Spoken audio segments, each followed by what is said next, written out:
بات بھی سن لیں، لیکن جیسا فرقان بھائی اچھی آواز کے مالک ہیں، ایسے ہی اگر کلیم بھائی اچھی ساؤنڈ کے مالک ہیں تو اچھی آواز کے بھی مالک ہیں۔ میں نے ایک مرتبہ ان کی زبان سے بھی کلام سنا، میں اللہ کی بارگاہ میں دعا کرتا ہوں ان کے بھی اس کاروبار میں، علم و عمل میں، میرے بھی ان علماء کرام کے، آپ کے سب کے اللہ تعالیٰ بے پناہ برکتیں عطا فرمائے۔ آئیے دل لگا کر ایک مرتبہ آمینہ کے لال، دونوں جہاں کے مالک و مختار، نائب پروردگار احمد مجتبی محمد مصطفیٰ صلی اللہ تعالی علیہ وسلم کی بارگاہ بے کس پناہ میں جھوم جھوم کر درود پاک پڑھیں۔ پڑھیے بابا دے بلند، اللہم صلی علی سیدنا و مولانا محمد و بارک وسلم، صلو علیہ صلاۃ و سلام علیک یا رسول اللہ صلی اللہ تعالی علیہ وسلم۔ خدا شاہد ہے وہ بازار لگتا ہے مدینے میں، خدا شاہد ہے وہ بازار لگتا ہے مدینے میں، جو دنیا میں نہیں ملتا وہ ملتا ہے مدینے میں، جو دنیا میں نہیں ملتا وہ ملتا ہے مدینے میں۔ اور جیسا کہ مجھ سے پیشتر حضرت مولانا راغب رضا صاحب قبلہ آپ تک اپنی بات کو پہنچا رہے تھے کہ اگر ہم مساجدوں کو آباد کر لیں تو کامیاب ہو جائیں گے، تو میں چند اشعار کے ساتھ یہ آپ کو ایک دعوت دوں، ایک پیغام دوں کہ اگر دنیا کے اندر ہم نے اپنے ذہنوں میں یہ سوچ لیا کہ ہم کیوں ذلیل کیے جا رہے ہیں، کیوں رسوا کیے جا رہے ہیں، اور سوچنے کے بعد فیصلہ کیا تو انشاءاللہ کامیابی ہمیں کو ملے گی۔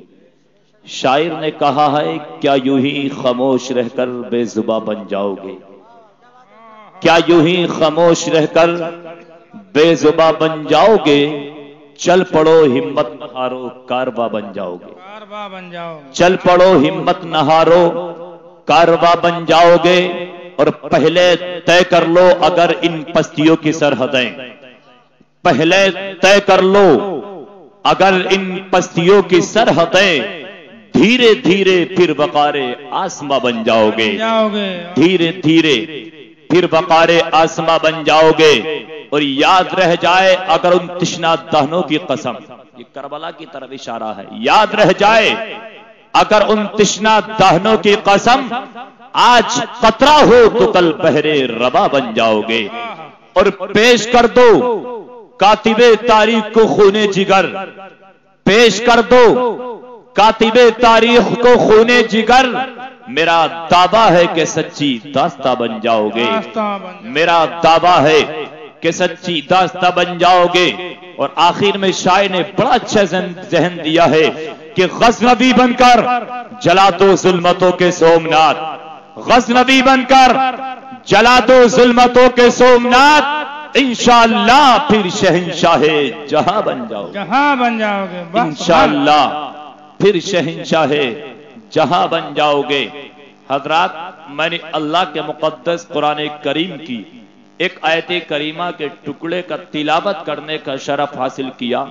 لقد کان لکم فی رسول اللہ اسوۃ حسنہ، جو کہ مجھ سے پیشتر جناب مولانا راغب رضا صاحب قبلہ نے بھی اسی آیت کریمہ کے جز کو پڑھا۔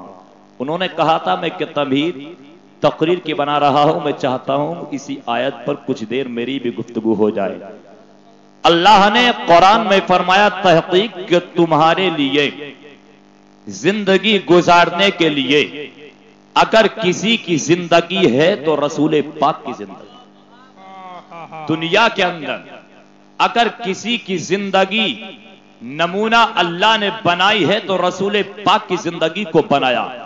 لیکن عالم تصور میں علماء کرام کی موجودگی میں میرے ذہن کے اندر ایک سوال پیدا ہوا، مولا اے پاک پروردگار عالم، تو نے رسول پاک کی زندگی کو ہمارے لیے نمونہ بنایا، لیکن اس دنیا کے اندر آدم سے لے کر عیسیٰ روح اللہ تک 1,24,000 یا کم و بیش 2,24,000 پیغمبر تشریف لائے، مگر اے پاک پروردگار عالم، تو نے اس دنیا میں جب آدم تشریف لائے تو آدم کی زندگی کو ہمارے لیے نمونہ کیوں نہ بنایا؟ موسیٰ کلیم اللہ کی زندگی کو نمونہ کیوں نہ بنایا؟ ابراہیم خلیل اللہ کی زندگی کو نمونہ کیوں نہ بنایا؟ اسماعیل ذبیح اللہ کی زندگی کو نمونہ کیوں نے بنایا؟ عیسیٰ روح اللہ کی زندگی کو ہمارے لیے نمونہ کیوں نہیں بنایا؟ اے پاک پروردگار عالم، جتنے پیغمبر رسول سے پہلے دنیا میں آئے، اگر تو کسی کی زندگی کو ہمارے لیے نمونہ بنا دیتا ہم تسلیم کر لیتے، ہم مان لیتے، مگر مولا تو نے امام الانبیاء کی زندگی کو ہمارے لیے نمونہ کیوں بنا دیا؟ عالم تصور میں جواب ملے گا، سنو، اگر میں آدم کی زندگی کو نمونہ بناتا تم مان لیتے، عیسیٰ کی زندگی کو نمونہ بناتا تم مان لیتے، لیکن جتنی کمال، جتنی خوبیاں رسول میں عطا فرمائی ہے، اتنی خوبیاں آدم میں عطا نہ فرمائی، عیسیٰ روح اللہ میں عطا نہ فرمائی۔ اس لیے میں نے ایسے رسول کی زندگی کو تمہارے لیے نمونہ بنا دیا کہ جس رسول کے اندر آدم سے لے کر عیسیٰ روح اللہ تک تمام نبیوں کی خوبیوں کو رسول میں عطا فرمائی۔ سبحان اللہ، سبحان اللہ، کیا سارے نبیوں کی خوبیوں کو اللہ تعالیٰ نے اس رسول کے اندر عطا فرما دیا، اسی لیے اللہ نے اس رسول کی زندگی کو ہمارے لیے نمونہ بنایا۔ اور ذرا غور کریں دنیا کی زندگی پر کہ رسول پاک کی زندگی پوری دنیا کے اندر ہر جائز کام کو لے لو، اگر تجارت کا معاملہ ہے تب رسول پاک کی زندگی رہنمائی فرماتی ہے، گھریلو معاملات ہو تب رسول پاک کی زندگی رہنمائی فرماتی ہے، شادی کا معاملہ ہو تب رسول پاک کی زندگی رہنمائی فرماتی ہے، اگر سفر کا معاملہ ہو تب رسول پاک کی زندگی رہنمائی فرماتی ہے، بیٹیوں کی پرورش کا معاملہ ہو تب رسول پاک کی زندگی رہنمائی فرماتی ہے، بیٹوں کی پرورش کا معاملہ ہو تب رسول پاک کی زندگی رہنمائی فرماتی ہے۔ حضرات، اس دنیا کے اندر کوئی بھی معاملہ ہو، بیوی کے ساتھ کیسا سلوک کیا جائے رسول پاک کی زندگی رہنمائی فرماتی ہے، بیوی کو شوہر کے ساتھ کیسا سلوک کیا جائے رسول پاک کی زندگی رہنمائی فرماتی ہے۔ گویا پورے رسول پاک کی زندگی ہماری رہنمائی فرماتی ہے۔ اسی لیے میں کہتا ہوں اگر دنیا کے اندر کسی کی زندگی مشعل راہ ہے تو کسی دنیا کے نیتا کے نہیں بلکہ مدینے کے داتا محمد رسول اللہ کی۔ نعرہ تکبیر، نعرہ رسالہ، حضرت علامہ مفتی شمشاد حسین صاحب قبلہ۔ میرے پیغمبر نے بھی شادیاں کی، میرے پیغمبر نے بھی شادی کی، خود آمینہ کے لال نے اپنی شادی کی، خود آمینہ کے لال نے اپنی بیٹی فاطمہ الزہرا کی شادی کی۔ اور اس دنیا کے اندر نبی کے صحابہ ہو انہوں نے بھی شادیاں کی، دیگر پیغمبروں انہوں نے بھی شادیاں کی، اولیاء کرام انہوں نے بھی شادیاں کی، لیکن ان علماء کرام کی موجودگی میں ایک جملہ آپ کے کانوں تک پہنچا رہا ہوں، ذہین سماعتوں تک پہنچا رہا ہوں کہ دنیا کے اندر جتنے پیغمبروں نے شادیاں کی، نبی نے خود آمینہ کے لال نے شادی کی، فاطمہ نے شادی کی، صحابہ نے شادیاں کی، اولیاء کرام نے شادیاں کی، مگر دنیا کے اندر تم مجھے یہ نہیں دکھا سکتے کہ کسی صحابی نے شادی کر کے اللہ کی عبادت کو چھوڑ دیا ہو، روزہ نہ رکھا ہو، قرآن کی تلاوت نہ کی ہو، حج و زکات کی ادائیگی نہ کی ہو۔ الحمدللہ جہاں سب نے شادیاں کی اللہ نے اولادیں بھی عطا فرمائی، شادیوں کے بعد اولادوں کے باوجود سارے جائز کاموں کے باوجود اللہ کے کسی بندے نے رب کے کسی پیغمبر کو اللہ کی عبادت کو کسی بھی حال میں کسی بھی قدم پر نہیں چھوڑا، بے شک، سبحان اللہ، بلکہ اللہ کی عبادت کی اور اب مساجدوں کو آباد کیا۔ بات آپ کے سمجھ میں آ رہی ہے نا؟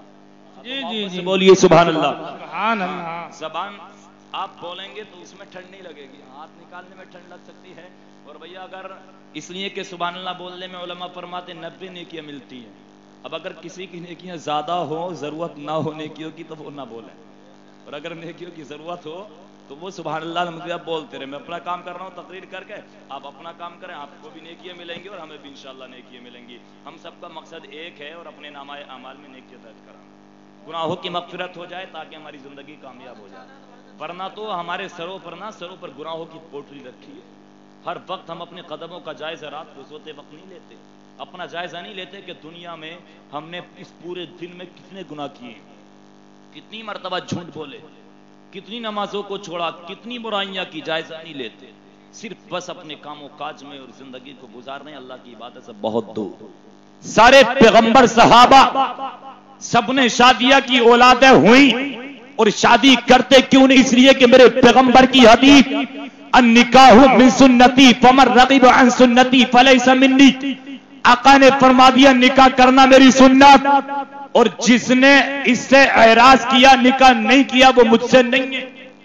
پیغمبر نے فرمایا جس نے اس سے اعراض کیا وہ مجھ سے نہیں۔ حضرات نکاح نبی کی سنت۔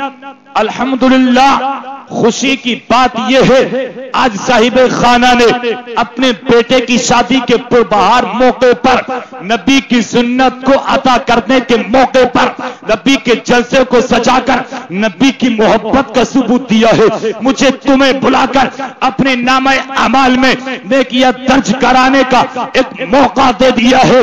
تو پیارے مسلمانوں، اسی لیے میں کہوں گا کہ نبی کے جلسے کو سجاؤ، شادیوں کا معاملہ ہو، خوشی کا معاملہ ہو، غم کا معاملہ ہو، نبی کے جلسے کو سجا کر اپنی اپنی محبتوں کا ثبوت پیش کرو۔ اور جہاں شادیوں میں تم ناچ گانے کو چھوڑ کر نبی کے جلسے کو سجاؤ، وہیں اپنے ذہن میں، اپنے دل و دماغ میں ایک بات کو رکھنا اور یہ پختہ ارادہ عزم مصمم کر لینا۔ اور میں آپ کو دعوت بھی دوں گا کہ دنیا کے اندر اگر تم اپنے بیٹے کے لیے بیٹی تلاش کرنے کے لیے جاؤ یا اپنی بیٹی کے لیے کوئی بیٹا ڈھونڈنے کے لیے جاؤ تو دنیا کے اندر یہ مت دیکھنا کہ یہ دنیاوی لڑکا تعلیم یافتہ ہے یا نہیں ہے، یہ دنیا کے اندر امیر ہے یا نہیں ہے، اچھا مکان ہے یا نہیں ہے۔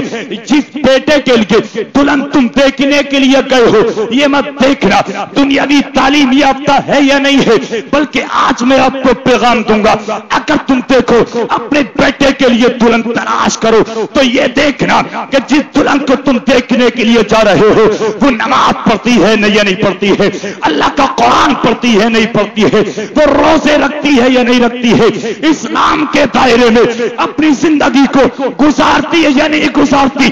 یہ علماء فرماتے ہیں اگر اپنے بیٹے کے لیے تم ایسی دلہن لے کر کے آؤ گے جو مکان میں آ کر قرآن پڑھے گی، نماز کی پابندی کرے گی، روزہ رکھے گی، تو علماء فرماتے ہیں جیسے ہی اس بیٹی کا قدم تمہارے گھر کے اندر آئے گا اس گھر کی 10 گنا برکتوں کو بڑھا دیا جائے، بے شک سبحان اللہ سبحان اللہ، اس گھر کی 10 گنا برکتوں کو 10 گنا رحمتوں کو بڑھا دیا جائے گا۔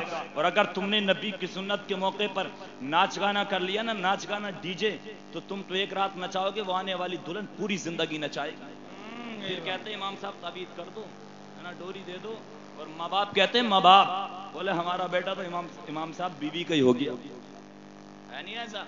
لیکن ایک بات میں بتاؤ، یہ علماء بیٹھے الحمدللہ، قرآن و حدیث کی روشنی میں کوئی تعبیر دیا جائے، ڈوری دی جائے، پانی پڑھ کر دم کیا جائے، الحمدللہ اس کا فائدہ پہنچتا ہے، اس کا فائدہ پہنچتا ہے۔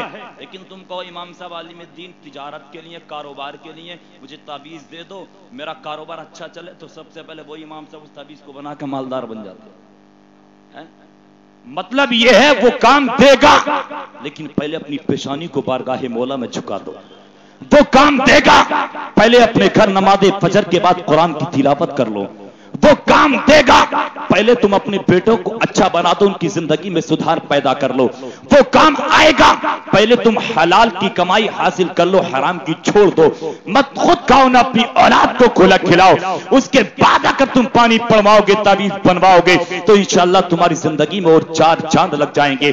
حضرت یحییٰ بیان کرتے ہیں کہ بیٹی بیٹے کے لیے ہونی کیسی چاہیے، انہوں نے اپنی کتاب میں لکھا ہے کہ دلہن تم تلاش کرو، شادی کے لیے اپنے بیٹے کے لیے بیٹی تلاش کرو تو کیسی ہونا چاہیے، وہ بیان کرتے ہیں اسلام کی ایک شہزادی کی شادی جب ایک شہزادے کے ساتھ ہوئی، بات کو شورٹ میں کر کے میں آپ کو بتا دوں، اس کے بعد فاطمہ کی زندگی بیان کروں گا، سنو گے تو دل روئے گا کہ میرے رسول کی بیٹی نے کس انداز میں زندگی کو گزارا ہے۔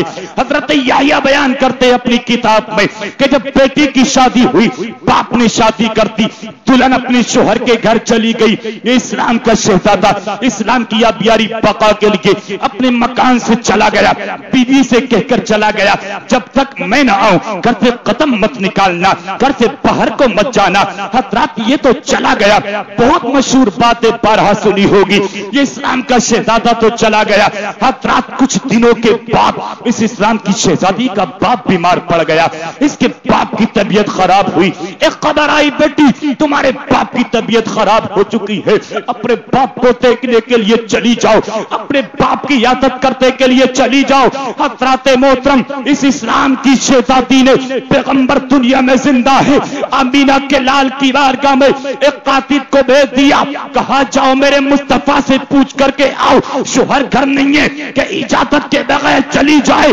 قسم خدا کی آج کی میری ماں بہن اپنے دل کے تختے پر اس جملے کو نوٹ کر لو, پیغمبر سے فرمایا جاؤ شہزادی سے کہہ دو جب تک شوہر نہ آ جائے, اجازت مل نہ جائے, گھر سے قدم نکالا نہ جائے. شہزادی کو خبر ملی, یہ بولی جاؤ میرے باپ سے کہہ دینا, میری ماں سے کہہ دینا تمہاری بیٹی دنیا دار کے قول پر نہیں مدینے کے تاجدار کے قول پر عمل. سبحان اللہ سبحان اللہ. کہہ دینا میرے باپ کی طبیعت تو خراب ہے, باپ تو بیمار ہے, مگر جب تک نبی نہ کہیں گے شوہر آنا چاہیں گے اجازت کے بغیر میں قدم نہیں نکال سکتی.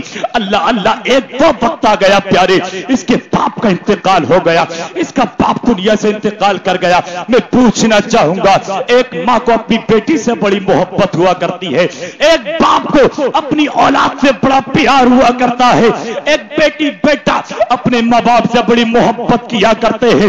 پیارے مسلمانوں, اب خبر آئی بیٹی تیرے باپ کا انتقال ہو گیا, تیرا باپ دنیا سے چلا گیا. اے بیٹی اپنے باپ کو بیماری کی حالت میں دیکھ نہ سکی, چند باتیں نہ کر سکی, اب تو آخری وقت ہے, تیرے باپ کو زمین میں مٹی کے نیچے دفن کر دیا جائے گا. آخری وقت میں تو زیارت کر لے, آخری وقت میں تو باپ کو دیکھ لے. اللہ اکبر. یہ اسلام کی شہزادی رسول کی بارگاہ میں غلام کو بھیجتی ہے, جاؤ میرے مصطفیٰ کی بارگاہ میں, اور جانے کے بعد میری طرف سے ریزہ پیش کرنا, کہنا یا رسول اللہ اس اسلام کی شہزادی نے کہا ہے کہ باپ بیمار تھے, میں دیکھنے جا نہ سکی, باپ سے چار باتیں نہ کر سکی. یا رسول اللہ اب تو اجازت دے دی جائے, میرا باپ دنیا سے چلا گیا. جس باپ نے اپنی محنت کر کے اپنے خون پسینے کی کمائی سے مجھے پالا تھا, باپ جانتا تھا کہ بیٹی دوسرے کے گھر کی امانت ہے, ایک دو دن آئے گا اسی بیٹی کو مکان سے رخصت کر دوں گا, دوسرے کے گھر کی امانت ہے یہ چلی جائے گی.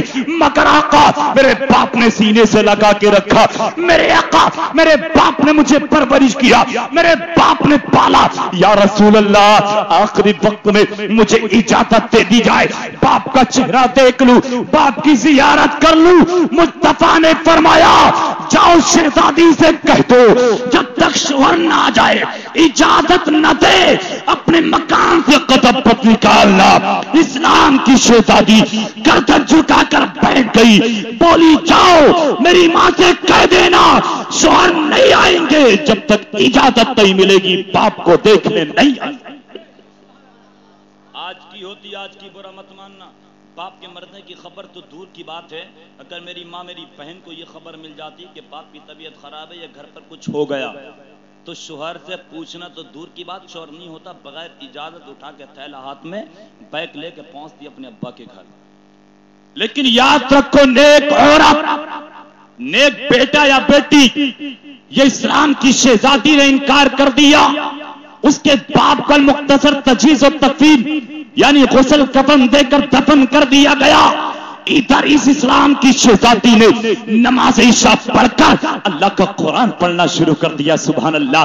حضرات یہ قرآن تمہارا بیٹا یا تمہاری بیٹی تبھی پڑھے گی جبکہ تم اپنے بیٹے کو قرآن پڑھنا سکھا دو گے, اپنی بیٹی کو قرآن پڑھنا سکھا دو گے. اس نے قرآن پڑھا, قرآن پڑھ کر سو گئی, خواب میں باپ کو دیکھ لیا, ہاتھ جوڑ کر کھڑی ہو گئی, بولی ابا جان مجھے معاف کر دینا, میرے والد محترم مجھے معاف کر دینا,